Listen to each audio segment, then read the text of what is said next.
Fala pessoal, tudo bem? Então nessa aula nós vamos aprender sobre modelagem de dados. Nós vamos usar os dados da última aula que nós importamos. Então se você não viu ela e também não viu as outras aulas da playlist, depois volta lá e dá uma assistida. Não se esqueça de se inscrever no canal. E é isso aí, bora para a aula.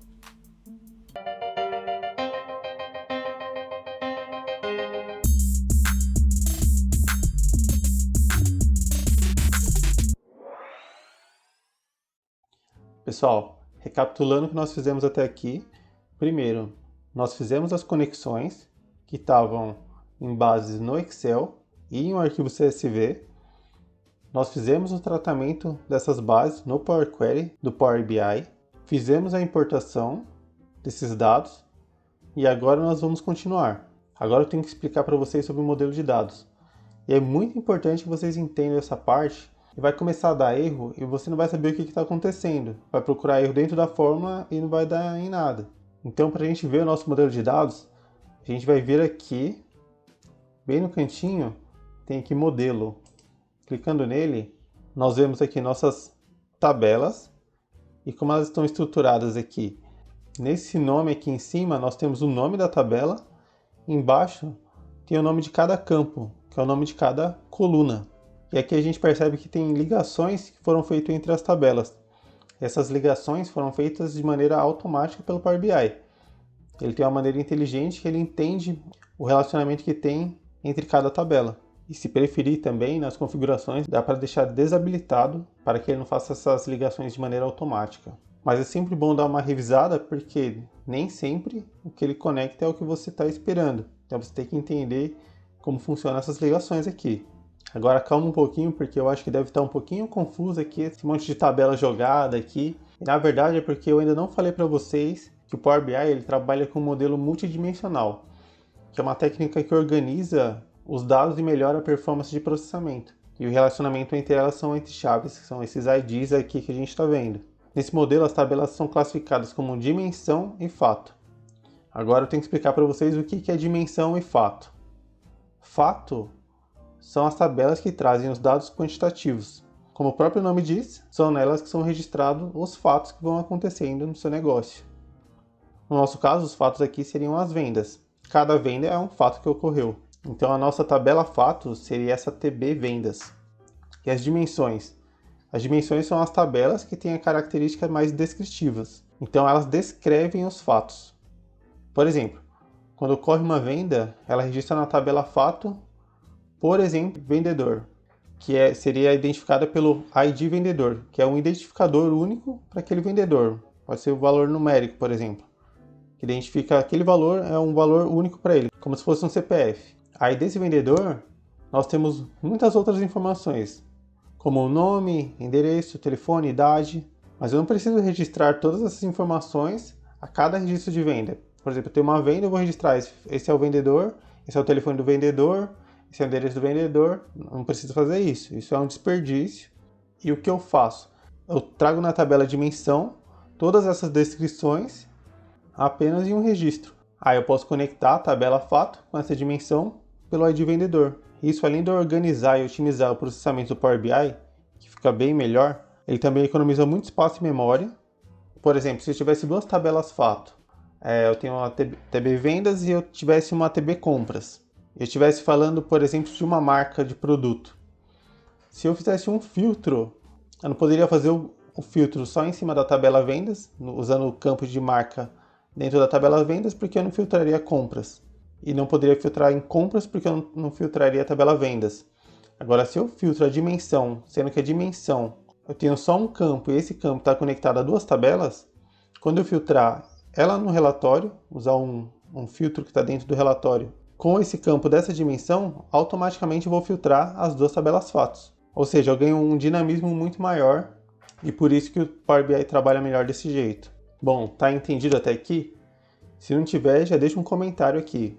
Agora nós temos que criar uma dimensão que é muito importante e que não veio aqui junto com a nossa base, que seria a tabela de data. Muito importante essa dimensão. Às vezes essa dimensão vem da nossa fonte de dados, então a gente poderia estar importando de algum lugar. Se não estiver disponível lá, ou ela não for boa o suficiente, estiver incompleta, nós podemos criar tanto no Power Query, que é onde nós fizemos os tratamentos de dados, ou nós podemos usar DAX para fazer a expressão que me cria uma tabela virtual dessa tabela de data. Bom, agora o que é DAX, né? É a linguagem nativa para a declaração de fórmulas no Power BI. O Excel tem suas expressões próprias, não tem a sintaxe dele? Então o Power BI também tem, a sua nativa é o DAX. Aí para criar essa dimensão, eu vou optar pela linguagem M, porque assim a gente fecha os conceitos básicos do Power Query com alguma coisa não tão básica assim mais. Então nós vamos lá, vamos criar essa dimensão, depois a gente volta para entender essas ligações aqui, ó. Vamos entrar no Power Query agora, clicando aqui para entrar no editor do Power Query. Vou dar um maximizar aqui. Nós vamos vir aqui em nova fonte, clica aqui nessa setinha de baixo e em consulta nula. Agora a gente não vai vir aqui nessa barra de fórmula, nós vamos no editor avançado dele. Então preciso que você preste bastante atenção nessa parte, porque essa parte ela é mais complexa e a gente já está saindo do básico. Então você já vai ter um nível um pouquinho mais avançado aqui de conhecimento. Clica com direito aqui em consulta 1, editor avançado. E aqui nós temos dois blocos. Aqui é o bloco de saída e aqui é onde a gente vai fazer nossas transformações. Na linguagem M a gente trabalha com o conceito de variáveis. Então, o que a gente precisa primeiro? Eu quero montar uma lista de datas aqui. Eu preciso saber qual que é o início e qual que é o fim desse período. Então eu quero colocar aqui meu início como o dia 1º de janeiro de 2020. E isso eu já vou colocar numa variável que eu possa reaproveitar em uma forma, só para deixar organizado aqui, você vai entender. Então eu vou tirar esse nome fonte, que já vem como padrão, a fonte dele na verdade não está me trazendo nada. Aqui a gente pediu uma consulta nula, então ele não traz nada, ele traz só as aspas aqui, que é uma string vazia. Então vamos fazer uma alteração aqui. Vou colocar aqui minha data de início. Então vou colocar aqui o nome, posso pôr o nome que eu quiser, porque é o nome da minha variável. E eu vou colocar ela aqui como início. Eu preciso colocar ela como tipo de data.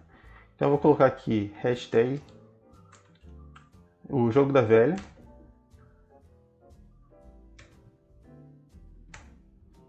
Date, abre parênteses, 2020, que é o ano primeiro, depois o mês, depois o dia. Aí sempre para eu ir para a próxima variável que eu quero colocar, é uma vírgula.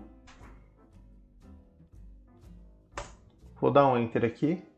Vou colocar minha segunda variável. Eu preciso saber quantos dias para frente eu vou colocar essa lista de datas. Eu vou colocar aqui, por exemplo, eu quero o ano inteiro. Vou colocar 365 dias. Então eu vou colocar aqui período. Poderia ser qualquer nome. 365, vírgula. E agora o que eu preciso é fazer a expressão que me traga a lista de datas. Como que é essa expressão? Ela é list.dates. Tá vendo que tem maiúsculo e minúsculo? Aqui na linguagem M a gente tem que respeitar isso. Ele é case sensitivo, então se você colocar diferente qualquer tipo de caractere aqui, colocar o list minúsculo, tudo minúsculo, por exemplo, vai dar erro. É list.dates, abre parênteses que ele vai pedir para você colocar os parâmetros dela. E o primeiro parâmetro dela é a data de início, que a gente já colocou lá na variável, então a gente não precisa colocar o date 2020-0101. Então a gente chama variável, que é mais fácil, por isso que é mais fácil de organizar. Então eu vou colocar aqui início, tá vendo que ele já traz pra gente? Ele já entende que tem essa variável aqui, então a gente já pode aproveitar aqui, ó. Então, vírgula. Qual que é o segundo parâmetro da list.dates? Seria o período. Então eu posso colocar aqui período, e aqui ele me pede os steps. Os steps seriam 365 o quê? Qual é esse período? É dia, é hora, minuto, segundo? Então eu vou colocar aqui o jogo da velha, vai colocar duration, abre parênteses. Aí a sequência aqui é o número de dia, hora, minuto e segundo. Só quero o dia, então eu estou falando aqui que eu quero 365 steps de em um dia. Aí aqui quando for no in, é o que eu quero trazer. Eu quero trazer a variável, que eu nem coloquei aqui, eu vou colocar aqui o nome de variável, seria a minha que é minha lista. Posso colocar assim. Então eu quero chamar a minha lista aqui. É o que ele vai me devolver. Ele não me deu erro nenhum. Lembre sempre que no finalzinho você não pode pôr vírgula no último let. Aí ele mostra aqui nenhum erro de sintaxe detectado. Concluído. Pronto, aqui ele retornou para a gente uma lista. Só que esse código que a gente fez ainda está um pouco travado. Porque a gente colocou um período lá que, quando for o ano que vem, por exemplo, a gente vai ter que vir aqui e ficar modificando. Então, vamos fazer isso um pouco mais dinâmico? Vamos voltar lá. Editor avançado. Agora esse período aqui, eu vou colocar um período que me traga a minha data inicial até o dia de hoje. Vou colocar aqui o dia de hoje, vou colocar aqui hoje, a variável hoje. Tem uma expressão que me traz a data de agora. Seria a datetime ponto local now. Isso aqui, ó. Pronto. Abre e fecha parênteses.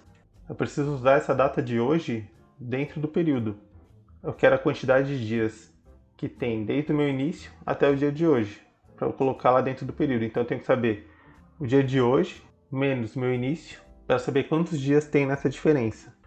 Então, sabendo quantos dias tem, eu posso colocar dentro do meu período, que agora está 365 dias fechado. E ele vai ficar dinâmico. Todo dia ele vai alterar e vai me criar uma lista com um dia a mais. Então eu vou editar minha variável período agora. Vou colocar uma vírgula aqui. E vou colocar a expressão duration.days, duração de dias, entre hoje menos o início. Só que tem um detalhe aqui ainda. Quando eu coloco datetime.localNow, ele vai me trazer uma data e hora. Então ele é um tipo datetime. Enquanto no meu início, ele me dá um tipo só de data. Então eles não são compatíveis quando eu faço uma conta com um e com o outro. Então eu tenho que converter também o datetime localNow para ele virar só dia. Então eu posso colocar aqui datetime.date. Abre parênteses. Aqui eu vou fechar o parênteses, que aqui eu vou converter o datetime localNow do tipo datetime para o tipo date. Agora sim vai estar compatível com o tipo de data da variável início com o tipo de data da variável hoje. Agora eu posso usar essa expressão normal. Então eu vou dar um concluído aqui. Pronto, agora ele vai até a data de hoje. Se eu rolar a barrinha aqui,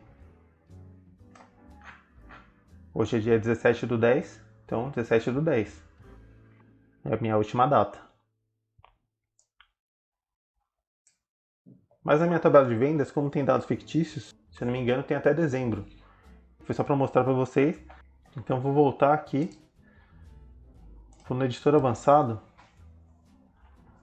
fazer a alteração aqui, vou tirar o hoje, vou colocar a data fim,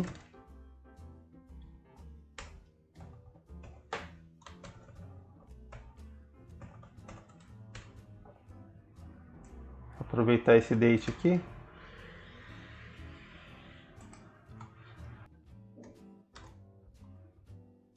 Então vou alterar aqui que é o mês 12, dia 31. O ideal é que você use no seu projeto daquela maneira que nós fizemos, a não ser que tenha data futura. Nesse caso, como exemplo, a gente tem data futura, né? Mas você tem que saber qual que é o melhor para o seu projeto aí. Antes a gente tem que trocar aqui, né? Porque eu troquei o nome da variável. Então aqui não é mais hoje, né? Aqui é fim. Dou um concluído. E ok, agora a gente tem um tipo aqui de lista. Tá vendo que é diferente aqui?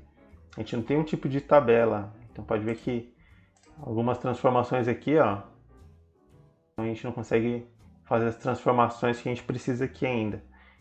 A gente precisa primeiro converter essa lista para a tabela. Então a gente vai vir aqui, ó, ferramenta de lista, transformar para a tabela.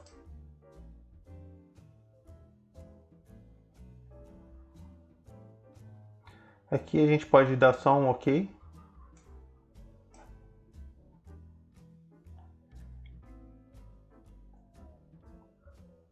Convertido. Agora a gente já pode usar, ó, transformar, já está tudo habilitado. Vou trocar aqui o renomear, colocar como data, alterar o tipo aqui para data. Agora a gente pode colocar outras colunas que são dependentes dessa data. Então vou aqui em adicionar coluna, vem aqui nesse botãozinho, ó, data, vou colocar aqui, eu quero o ano. Tá vendo como já me traz automático? Vou clicar aqui, vou clicar em data de novo. Vou adicionar de novo aqui uma data, tipo mês. Eu quero valor numérico. Vou clicar de novo aqui em data. Data de novo aqui. Eu quero o dia da semana. Semana do mês.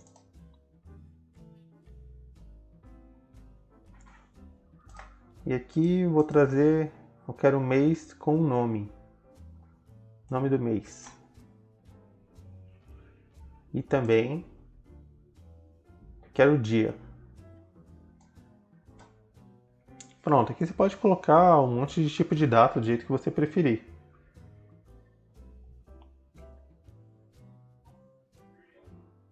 Vamos só mudar aqui o nome agora da tabela, que está consulta 1, vamos colocar como data.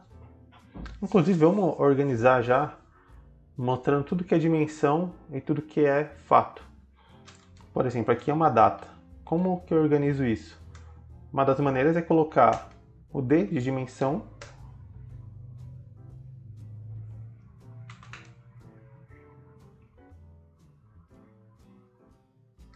tracinho, o underline, que você preferir, data. Vamos lá, o que mais é dimensão aqui?